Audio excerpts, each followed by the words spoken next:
You're listening to In Clear Focus, fresh perspectives on the business of advertising, produced weekly by Big Eye. Hello, I'm your host, Adrian Tennant, VP of Insights at Big Eye, an audience-focused, creative-driven, full-service advertising agency. We're based in Orlando, Florida, but serve clients across the United States and beyond. Thank you for joining us. While the coronavirus pandemic has impacted the lives of most of us at this point, it's taken an especially heavy toll on restaurant owners and employees. There are over 1 million restaurant locations in the United States, and the industry employs almost 16 million people. Prior to the outbreak of COVID-19, the National Restaurant Association projected US sales of almost $900 billion in 2020. But with restaurants and bars across the country now closed or limited to takeout service, the industry lost an estimated $25 billion in sales in just the first 3 weeks of March, with 7 out of every 10 owners laying off restaurant employees and cutting work hours. Restaurants are part of the American way of life, and it's not just about eating out. More than 6 in 10 adults have worked in the restaurant industry at some point during their lives, and nearly 1/2 of all adults got their first job experience in a restaurant. It's not surprising then that restaurants are the top employers of teenagers in the US. 1 in 3 employed teens work in the industry. Restaurants employ more female managers and more minority managers than any other industry. And it's primarily made up of small businesses. More than 9 in 10 restaurants have fewer than 50 employees. Today, we're going to take a closer look at how restaurants are adapting their business models to our current climate, and how some are rethinking their operations. Our guest today has a unique perspective on restaurants' contributions to the economy and their impact on local neighborhoods. Over the last 15 years, Orlando native Holly Kapherr has made the hospitality world her playground.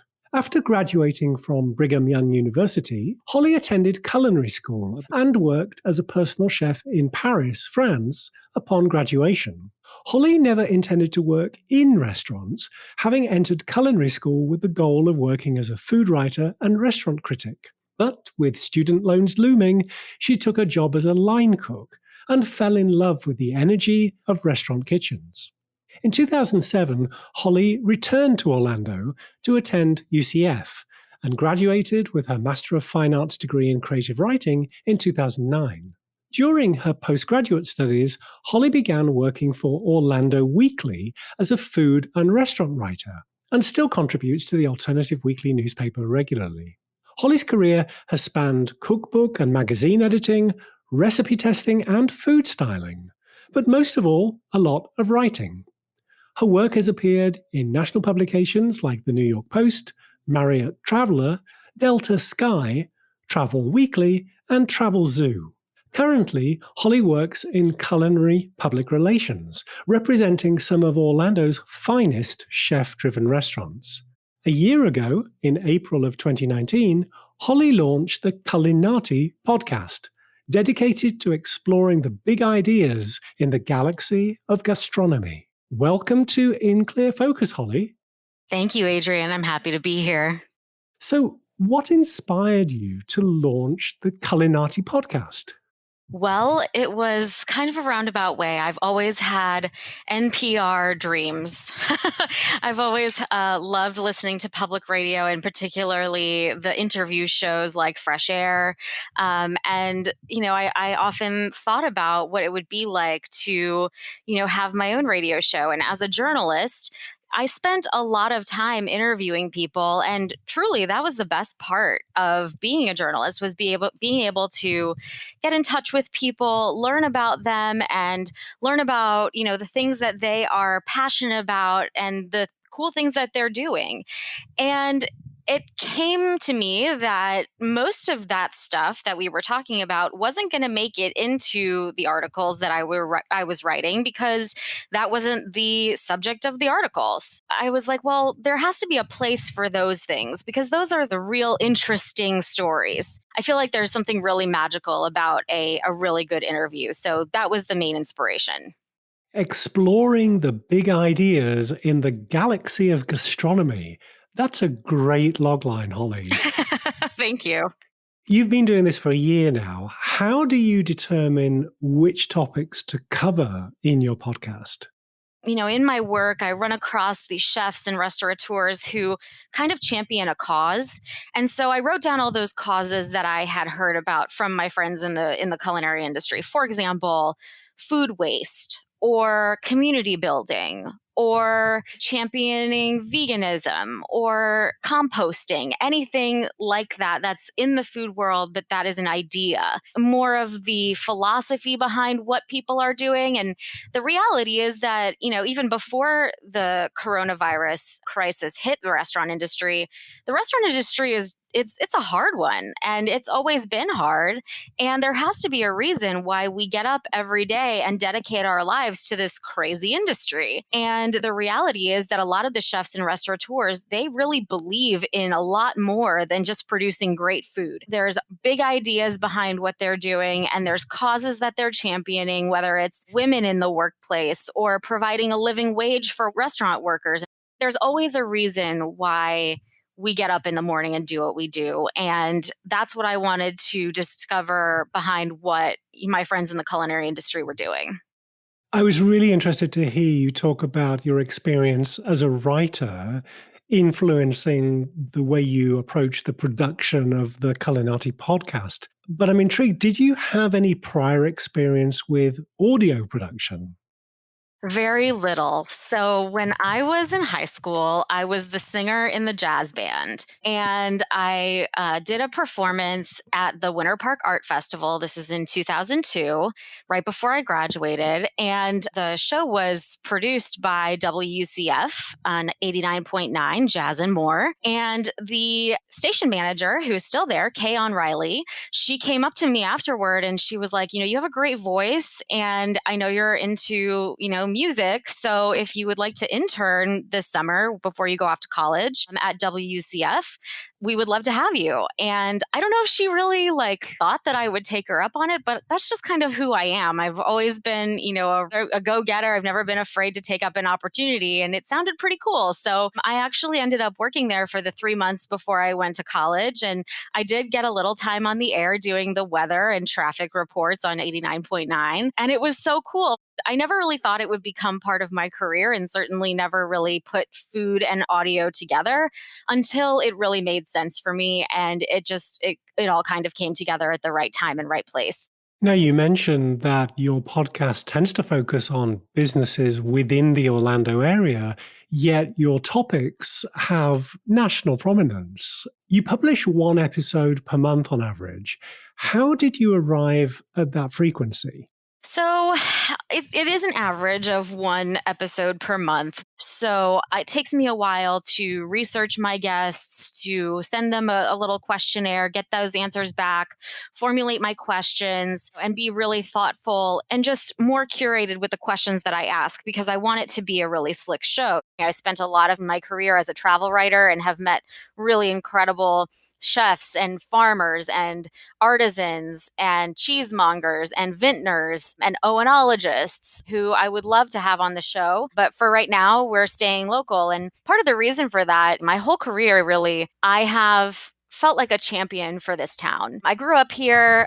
It is such a different place than it was in the 90s and early 2000s before I left for college and for my graduate school work and for culinary school. And when I came back here in 2007, things were just starting to change in the culinary world in Orlando. We were going from Applebee's and Chili's being the only place where you could eat to the Ravenous Pig, opened in 2008, I believe, and just completely changed what happened in the restaurant scene. And right after that, Kathleen Blake opened the Rusty Spoon, and the restaurant world here just began to blossom.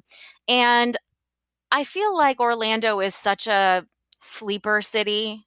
People know us because of Disney, but it's difficult to get them to see what is exciting about Orlando outside of the iDrive corridor and the theme parks. So it's been part of my mission in my career to show people why there's no reason to mention the theme parks in their lead paragraph of USA Today about Orlando. We have plenty here that is amazing, and it keeps changing every single day. I mean, now we have, people who are doing these incredible vegan donuts and people who are horticulturalists growing these incredible heirloom mushrooms. I mean, it's really incredible the leaps and bounds in the culinary world that Orlando has made. And so part of the reason why I've really focused my show here in Orlando is because Orlando is just really cool. And I feel like everyone should know about it. And yeah, all of those topics that we talk about have national import.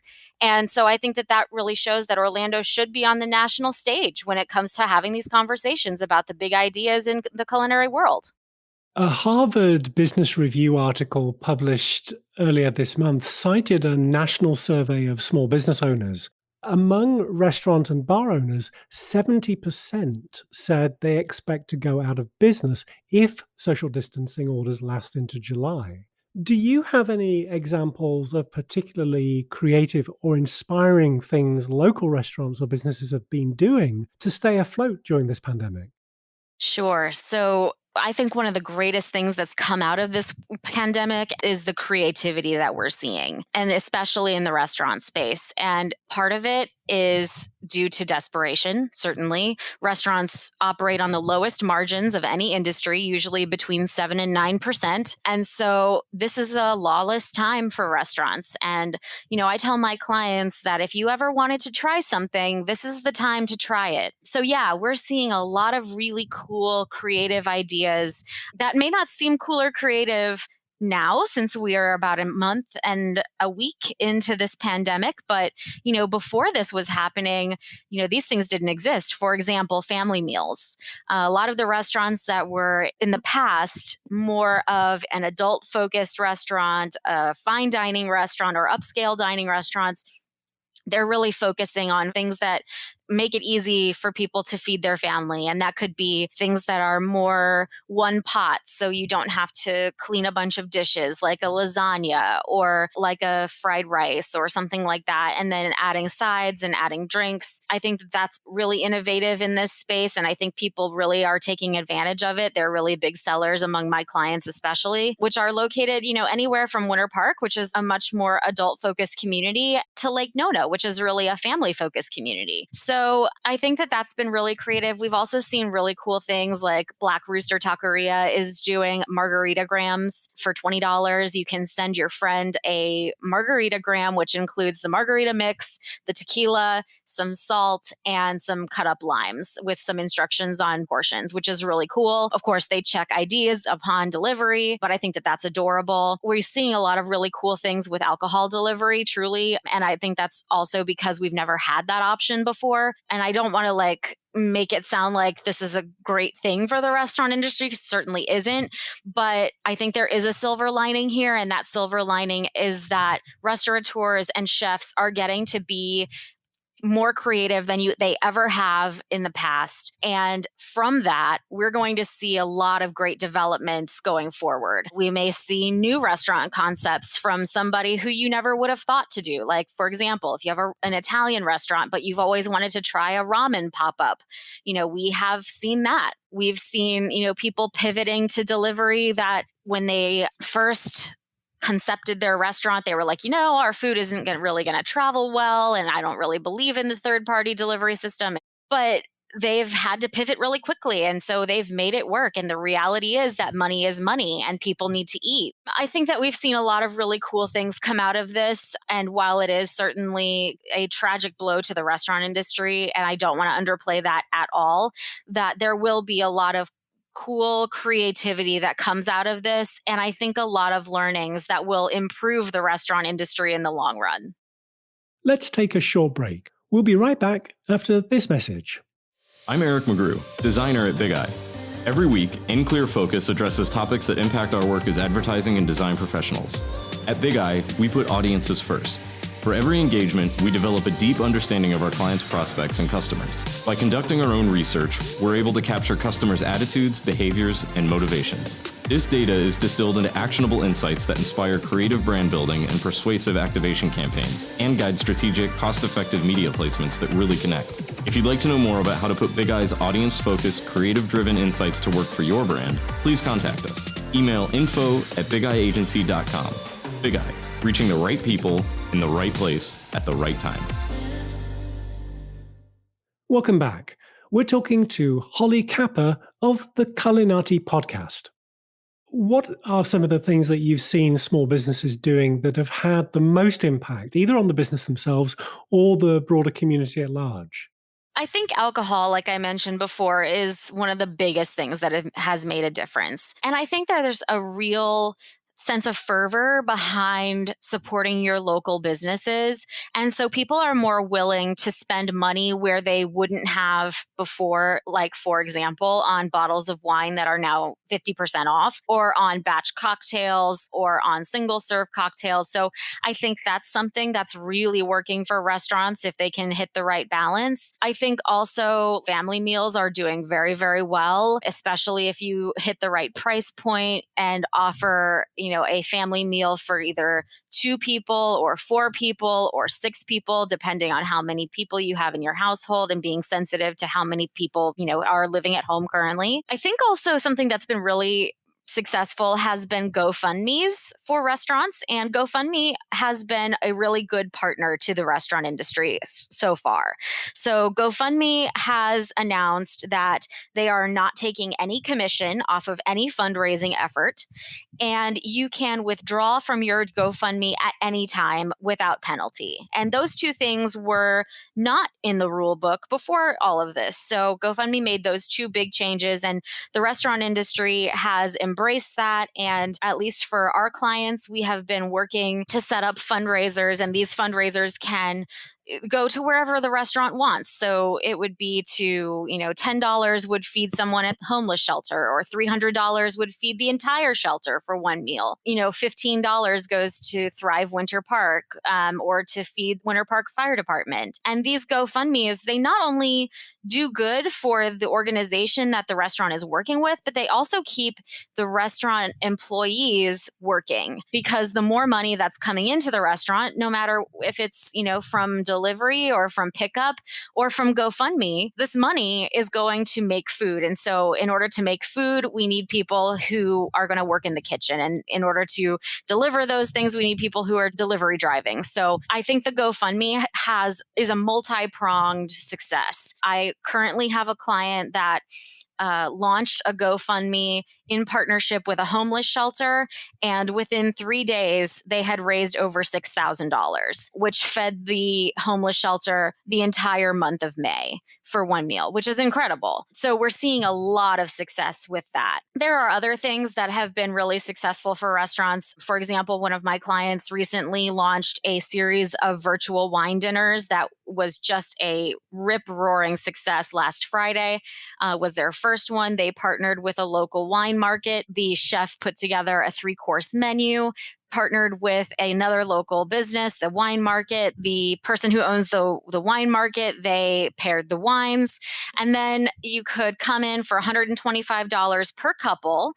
So for 2 dinners, you got 3 courses, 2 full 750 milliliter bottles of wine, 2 really great wines, 1 Bordeaux and 1 Burgundy. And then you went home, you had your instructions, put together your plates. They encouraged people to share on social media their plating and tag the restaurant and tag the wine market, and tune into Instagram Live, where the owner of the wine market and the chef of the restaurant would talk about the food and the wine pairings. And it was a great time. And honestly, Adrian, I don't know if it's because I'm just starved for human interaction or if it was just a really fun evening, but we had a great time, and it was really successful monetarily and attendance wise for the restaurant.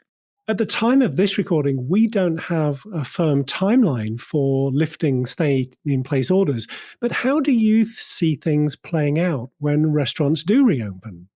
I think what we're going to see is a phased approach. I would not be surprised if restaurants take temperatures at the door.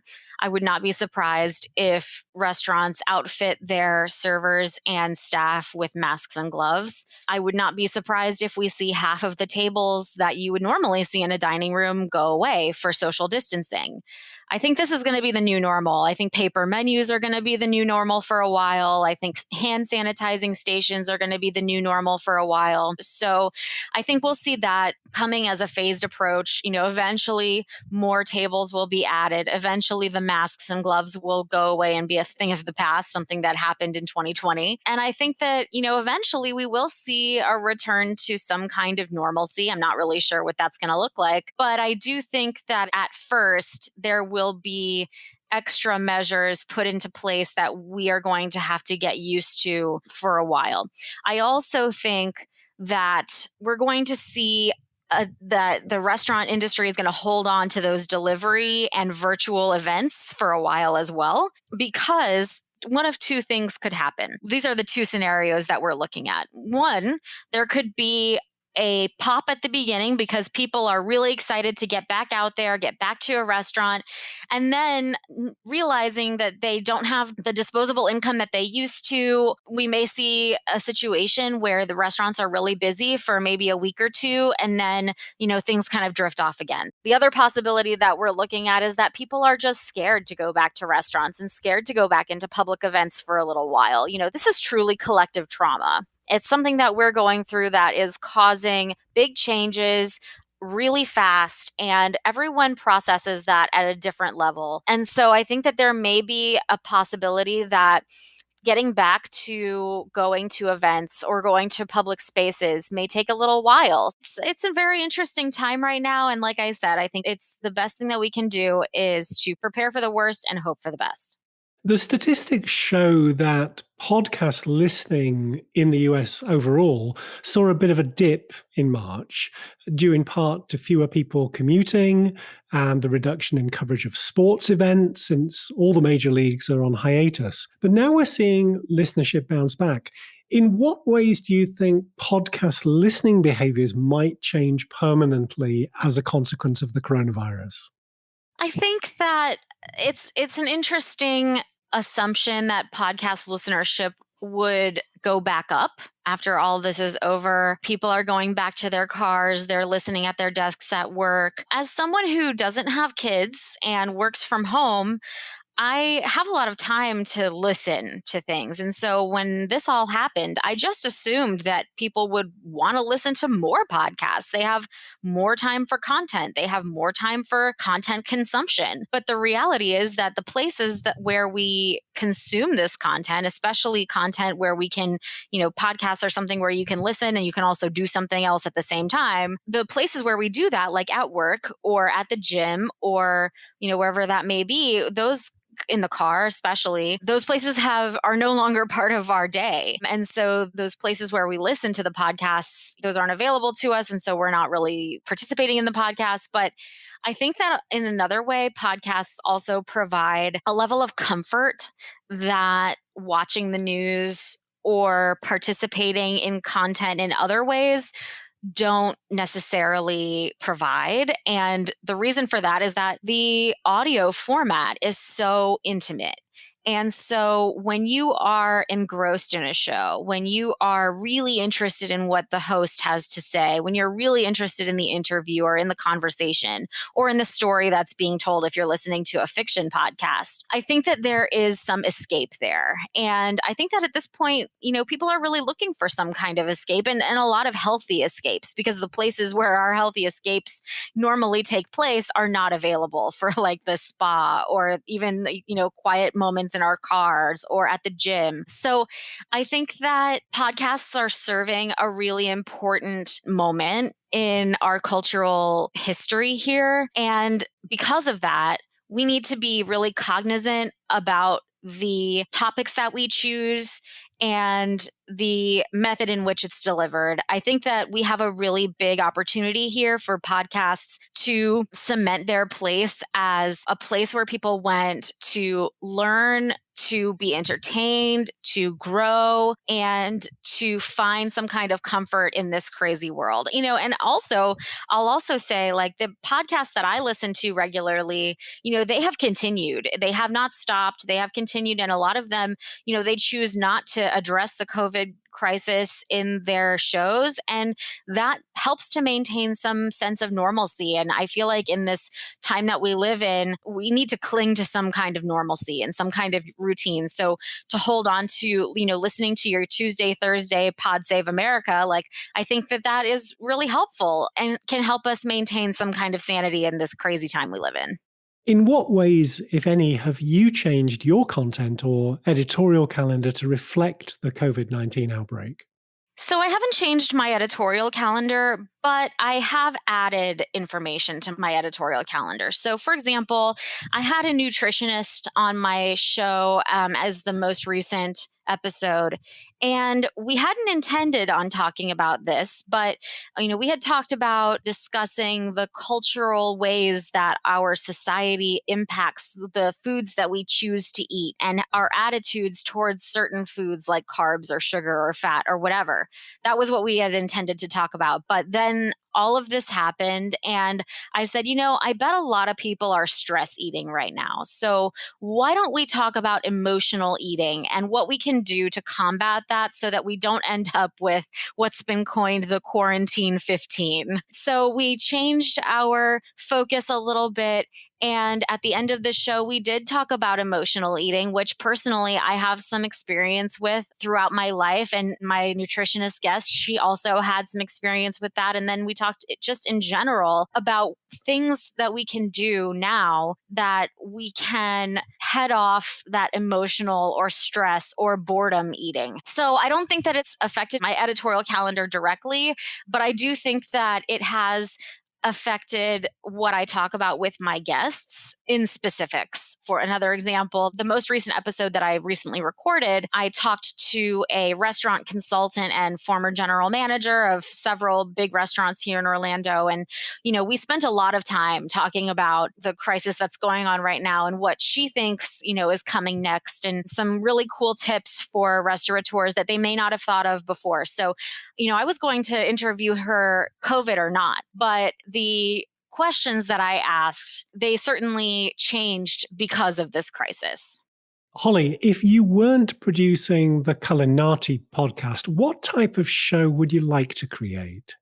I love this question, and it's such a good one. I think that I'd like to do a wine show, actually. And I know that I do talk about wine a bit on my show, but I think that there's so much in wine that would be so interesting to people that have interest in wine, but maybe they don't know how to get into it or don't know how to talk about it, because wine feels like such an outsider's interest, an outsider's hobby. You have to be part of a certain social class to really enjoy wine. But I would love to have a podcast that talks about wine in a really approachable and maybe even a funny or a cool way, and talk to sommeliers who are in their 20s or in their early 30s who can bring up an entirely new generation of wine drinkers. Wine is something that I'm definitely passionate about, but my knowledge of wine is cursory at best. So I'd love to talk to people who have dedicated their lives to this kind of arcane art form. And of course, that would mean that I would get to drink a lot of wine, which I'm always in for.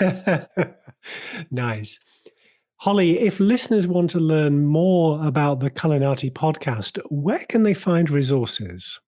Sure. You can always follow me on Instagram at Culinati Podcast, and that's spelled Culinati podcast, like the Illuminati. But also you can find me on Facebook, facebook.com/Culinati Podcast. And then we are on Google Podcasts, we're on iTunes or Apple Podcasts, we're on TuneIn, also Spotify, which is a very up and coming place to listen to podcasts. I found a lot of great ones on Spotify. And then directly on our website at theculinatipodcast.libsyn.com. Holly, thank you very much for being our guest today. Thank you so much for having me. This is a great time, and really encourage your guests to go out and support their local restaurants, their local restaurateurs, their local economies. The more that we can help on a local level, the better we'll be when we get back to whatever our new normal is. Absolutely. I'm going to order myself a margaritagram. I think that's an excellent idea. Cinco de Mayo is right around the corner. My thanks to our guest this week, Holly Kapherr, culinary PR executive, writer, and the host of the Culinati podcast. You can find our show notes with links to resources on the In Clear Focus page at bigeyeagency.com under Insights. Just click on the button marked Podcast. Consider subscribing to the show on Apple Podcasts, Spotify, Google Podcasts, or your favorite podcast player. And if you have an Amazon Echo device, you can use the In Clear Focus skill to add the podcast to your flash briefing. Thank you for listening to In Clear Focus, produced by Big Eye. I've been your host, Adrian Tennant. Until next week, stay safe. Goodbye.